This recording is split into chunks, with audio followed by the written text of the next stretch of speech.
அனைவருக்கும் வணக்கம். நம்ம 11th அக்கௌண்டன்சி இம்பார்ட்டன்ட் சாப்டர்ஸ் பார்க்க போகிறோம். ஓவராலாக மார்ச் 24 எந்தெந்த சாப்டரில் எத்தனை கொஷின் வருங்கிறத நம்ம இதில் டீட்டெயிலாக பார்க்கலாம். சொல்கிறது லெசனை நீங்கள் கொஞ்சம் நல்லா கான்சன்ட்ரேட் பண்ணி போட்டு ப்ராக்டிஸ் பண்ணிட்டீங்கன்னு சொன்னாக்கா நாளைக்கு எக்ஸாம் எழுதுறதுக்கு உங்களுக்கு ரொம்ப ஈஸியாக இருக்கும். ஏன்னா நமக்கு 11th அக்கௌண்டன்சியில் 14 யூனிட்ஸ் இருக்குது. அதில் ஃபஸ்ட் யூனிட்டில் இன்ட்ரடக்ஷன் டு அக்கௌண்டிங் இருக்குது. அது தியரி லெசன் தான். ஸோ நீங்கள் தியரி நல்லா படிச்சுக்கோங்க. இதுலேருந்து ஒரு 2 மார்க் தியரி, 3 மார்க் 5 மார்க் கேட்கலாம். அதே போல் செகண்ட் யூனிட்டும் அப்படி தான், நமக்கு தியரி கேட்கலாம். இப்போ 2 மார்க் தியரி, 3 மார்க் தியரி, 5 மார்க்கில் ஒரு தியரி வரலாம். நெக்ஸ்ட்டு தேர்ட் லெசன்லேருந்து தான் நமக்கு ஜேர்னல் ஸ்டார்ட் ஆகுது. புக்ஸ் ஆஃப் ப்ரைம் என்ட்ரியில் பார்த்தீங்கன்னாக்கா கோல்டன் ரூல்ஸ் நல்லா படிச்சுக்கோங்க. அக்கௌண்ட்ஸ், டைப் ஆஃப் அக்கௌண்ட்ஸ் படிச்சுக்கோங்க. அப்புறம் பர்சனல் அக்கௌண்டா, ரியல் அக்கௌண்டா, நாமினல் அக்கௌண்டான்னு சொல்லி பிரித்து கேட்குற மாதிரி ஒரு கொஷின் கேட்பாங்க. அதெல்லாம் நல்லா பார்த்துக்கோங்க. ஜேர்னல் என்ட்ரி போட்டுக்கோங்க. கண்டிப்பாக ஒரு 5 மார்க்கு ஜேர்னல் என்ட்ரிலேருந்து வரும். நெக்ஸ்ட்டு லெஜர்லேருந்தும் ஒரு 5 மார்க் வரும். ஜேர்னல் போட்டு லெஜர் போட சொல்லலாம். அப்படி இல்லாட்டி டைரக்ட் லெஜர் போட சொல்லுவாங்க. அதனால் லெஜர் அக்கௌண்ட்லேருந்தும் நமக்கு வந்து ஒரு கொஸ்டின் 5 மார்க்லேருந்து ஒன்று வரும். இதுலேருந்து ஒன்று வரும். அடுத்தது ட்ரையல் பேலன்ஸில் பார்த்தீங்கன்னாக்கா சம்டைம்ஸ் 5 மார்க்கில் கேட்குறாங்க, எப்போ வச்சு ஒரு தடவை 3 மார்க்கில் கேட்குறாங்க. அதனால் இதுலேருந்து ஒரு 5 மார்க் வரதுக்கு வாய்ப்பு இருக்குது.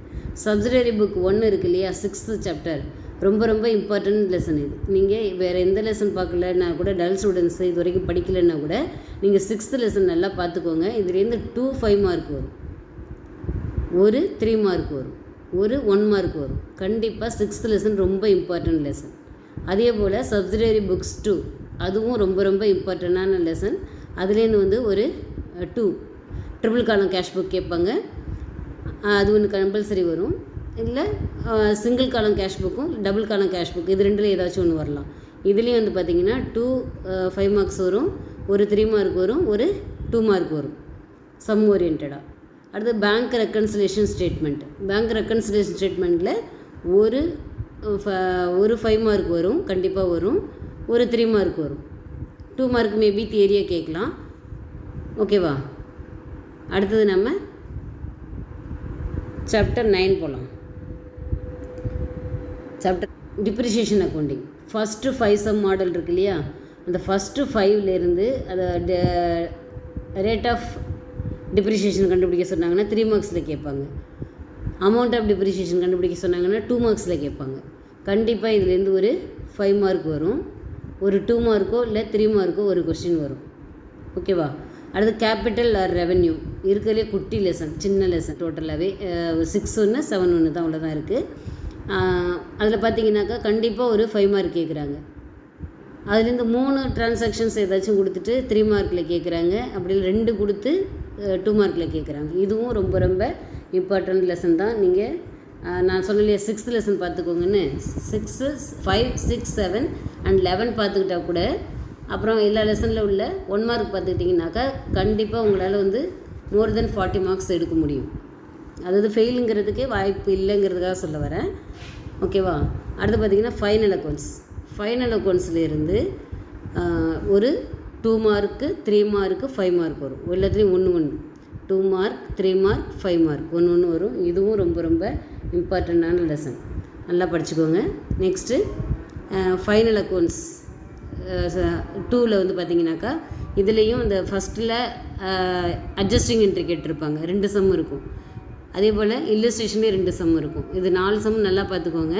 4 சம்மில் இருந்து ஏதாச்சும் ஒரு சம் கேட்பாங்க, 5 மார்க்கில் கேட்பாங்க. அப்படி இல்லாட்டி அதுலேருந்து 3 கொடுத்து 3 மார்க்ஸில் ஒன்று கேட்பாங்க. இதுலேருந்து ஒரு 5 மார்க் பெரிய சம் வரும். அதாவது அட்ஜஸ்ட்மெண்ட்லாம் வச்சு நீங்கள் ஆட் பண்ணுறது, லெஸ் பண்ணுறதுலாம் போடுற மாதிரி ஒரு சம் கேட்பாங்க. அப்புறம் வந்து ப்ராஃபிட் அண்ட் லாஸ் அக்கௌண்ட் மட்டும் போடுங்க, இல்லை பேலன்ஸ் ஷீட் மட்டும் போடுங்க, இல்லைன்னா ட்ரேடிங் அக்கௌண்ட் மட்டும் போடுங்கன்னு சொல்லிட்டு ஒரு 2 மார்க்கோ 3 மார்க்கோ கேட்கலாம். இதுவும் ரொம்ப இம்பார்ட்டண்ட்டான லெசன் தான்.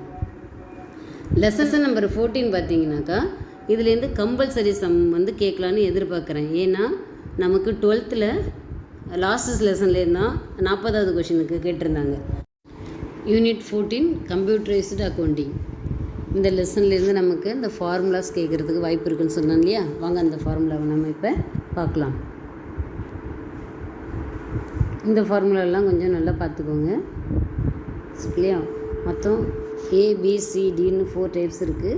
4 டைப்ஸில் உள்ள ஃபங்க்ஷன்ஸையும் நல்லா பார்த்துக்கோங்க. இது கொடுத்து நம்மளை இதை எழுத சொல்லலாம். ஓகேவா? அதே போல் தான் ஒன்று ஒன்றுக்கும் நம்ம ஃபுல்லாக பார்த்துக்கணும். Next B.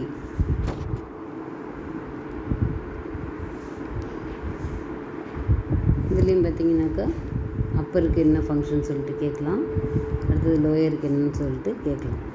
இது கொடுத்துட்டு நமக்கு இதை கேட்குறதுக்கு வாய்ப்பு இருக்குது. ஓகேவா? அதே போல் லாஜிக்கல் ஃபங்க்ஷனில் அண்டு கொடுத்துட்டு நமக்கு இது எப்படி வரும்னு சொல்லி கேட்கலாம்.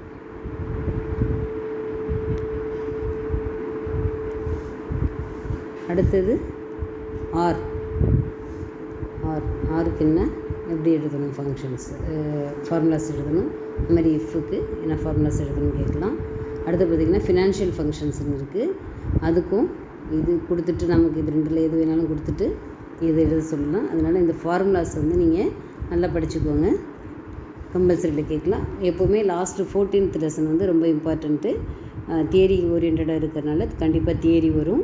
நீங்கள் இதை நல்லா படிச்சுக்கோங்க. ஓகே ஸ்டூடெண்ட்ஸ், திரும்ப ரீகால் பண்ணுறேன்.